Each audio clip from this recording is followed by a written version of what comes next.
ГСП онлайн. Городские новости сейчас.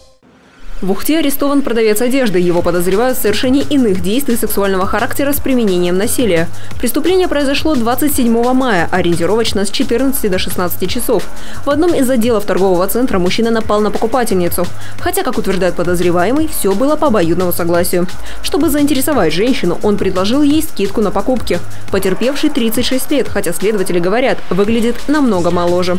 Потерпевшая сама обратилась в полицию, и в ходе проведения доследственной проверки, в том числе в ходе осмотра места происшествия в указанном магазине, были обнаружены следы преступления, которые в том числе указывала потерпевшая, что явилось основанием для задержания подозреваемого.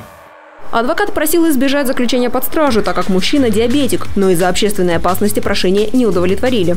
Подозреваемому 56 лет. Он житель Сосногорска, ранее не судим, есть взрослые дети, женат. Вину не признает, в своих показаниях путается. Следствие продолжается. Санкция инкриминируемой статьи предусматривает от 3 до 6 лет лишения свободы.